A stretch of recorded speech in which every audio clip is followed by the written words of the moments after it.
खाने का करो व्रत करो। बोले पूरे जीवन भर तो बुद्धि खा रही और बोले एंड टाइम पे एक दिन बोली स्वामी जी अगर अभी एक अखबार में आई थी कि करवा चौथ पर पति ने पत्नी को साड़ी नहीं दिवाई, उसने उसकी हत्या कर दी।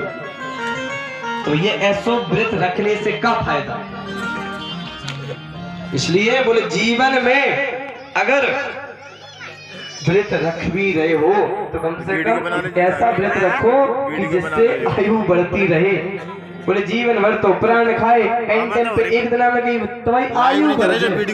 और बोले अगर शाम को जंजीर नहीं लिया है, अंगूठी नहीं लिया है तो हम व्रत तोड़ने से मर जाओ। काकरम को ऐसा व्रत। इसलिए बोले महाराज यहाँ देववती मैया बोले अपने सारे आभूषणों को त्याग कर साध्वी रूप बनकर अपने पति की सेवा कर रही है। सेवा करते करते 88,000 वर्षों बाद जब समाधि को तोड़ा,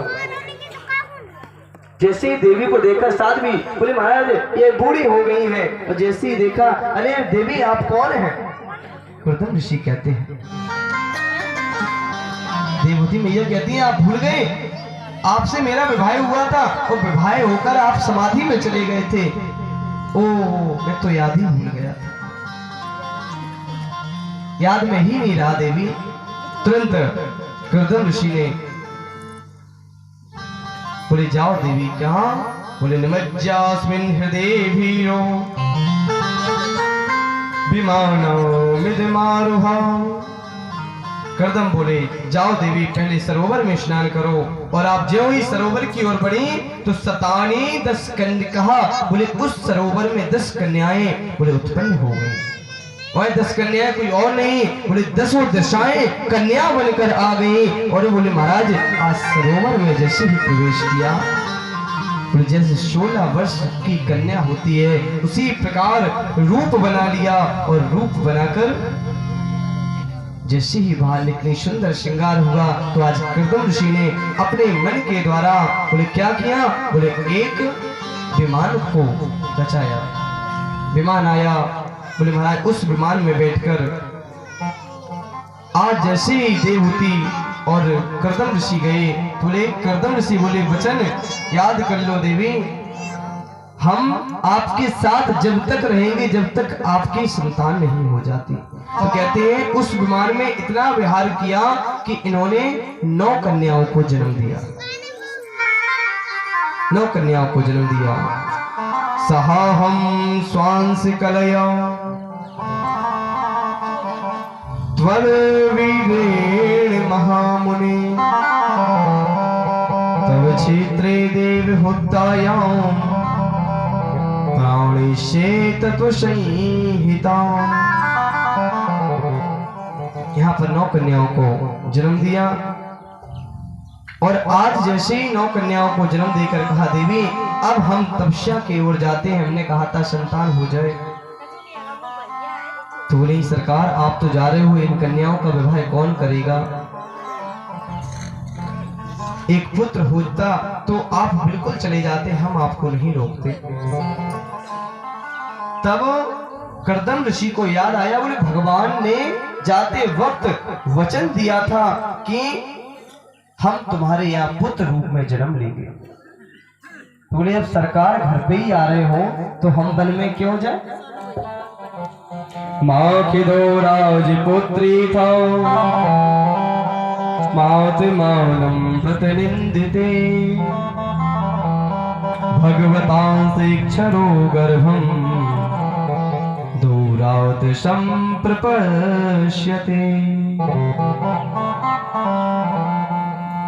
मैं तो भूल ही गया था कि सरकार तो मेरे घर आने वाले हैं।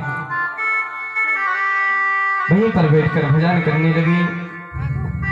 कपिल भगवान का समय आया। कपिल भगवान ने आज देवहूति मैया के गर्भ से जन्म लिया। जब जन्म लिया तो इनका नाम कपिल देव भगवान रखा गया। बोले कपिल देव भगवान की जय हो। कपिल देव भगवान का प्राकट हुआ। कपिल भगवान ने दिव्य दर्शनों के लिए स्वयं विधाता ब्रह्मा जी अपने 9 पुत्रों को लेकर आए।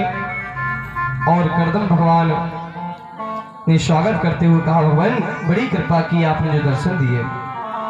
तो आज ब्रह्मा जी ने कहा, बोले मेरे 9 पुत्र हैं और आपकी 9 पुत्रियां हैं, इसलिए इन पुत्रियों का विवाह आप हमारे पुत्रों से कर दो। तो बोले महाराज तुरंत 9 बेटियों का विवाह ऋषि पुत्रों से कर दिया। बोले कला देवी का विवाह मरीचि से, अनसुईया का विवाह अत्रि से, अरुंधति का विवाह वशिष्ठ से, ख्याति का विवाह भृगु से, शांति का विवाह अथर्वण से, क्रिया का विवाह कृतु से, हविर्भु का विवाह पुलस्त से 9 बेटियों का विवाह करके कर्दम ने विदा किया। इस प्रकार बोले सृष्टि बढ़ रही है, एक एक का वर्णन दे रहे हैं। लोग कहते बोले हमारी सृष्टि कहां से आई है, एक एक वर्णन कथा बोल रही है। जब बेटियां ससुराल चली गईं तो कर्दम बोले देवी अब हम तपस्या करने के लिए जाते हैं। तुरंत जाकर आज कपिल देव भगवान के पास पहुंचे। बोले सरकार आप अपनी मैया को संभालना, हम जाते हैं आपका भजन करेंगे। और बोले महाराज जाकर वन में बैठकर भगवान का भजन करने लगे। करते करते बोले भगवान के धाम को पा गए। बोली भक्त वत्सल भगवान की जय हो। आज इस प्रकार बोले कर्दम ऋषि ने भगवान की प्राप्ति की। अब एक दिन मैया ने सोचा, बोले सभी देवता मेरे पुत्र के दर्शन के लिए आ रहे हैं, कोई साधारण पुत्र नहीं है, कोई साधारण पुत्र नहीं है। तो एक दिन कपिल देव भगवान बैठकर ध्यान कर रहे थे। मैया पहुंची, बोले सरकार मैं आपको पहचान गई, आप कोई साधारण नहीं हो, साक्षात परमेश्वर है आप। इसलिए आप हमें संपूर्ण शास्त्रों का ज्ञान दें कि इस जीवन में जो आया है उसे क्या करना है, किस प्रकार वह मोक्ष को प्राप्त कर सकता है, यह संपूर्ण क्रिया आप हमें बताइए। जब इस प्रकार संपूर्ण बात बताई, तुरंत ही यहाँ पर देवहूति को भगवान ने ज्ञान दिया। निर्विण्णं नितरं भूमन् सदेन्द्रिया तर्षणात् येन संभाव्येन मौनेनं प्रपन्नार्थं तमा प्रभु। आज इस प्रकार यहाँ पर संपूर्ण ज्ञान निज प्रभु मई देखई जगत तेई सन करे विरोध। बोले माया संपूर्ण ज्ञान दिया। बोले माया संपूर्ण ज्ञान पाकर आज मैया ने वन की ओर प्रस्थान किया और वन की ओर जाकर मैया ने भगवान का संपूर्ण भजन किया। जब संपूर्ण भजन किया, भगवान को प्राप्त किया।